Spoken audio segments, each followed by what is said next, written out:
દાદી નાનીના નુસ્ખાથી લઈને આયુર્વેદમાં મધને સ્વાસ્થ્ય માટે ખૂબ ફાયદાકારક ગણાવ્યું છે.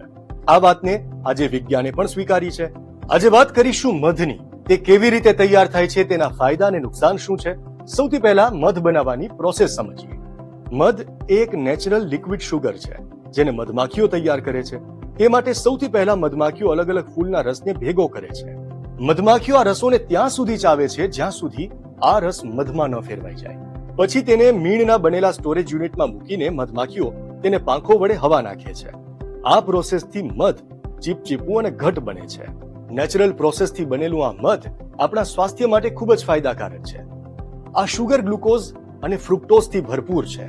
અને એ રીતે સમજો કે દર 100 ગ્રામ મધમાં calorie, carbs, protein, calcium, iron, magnesium, phosphorus, potassium, sodium, zinc, copper, મેંગનીઝ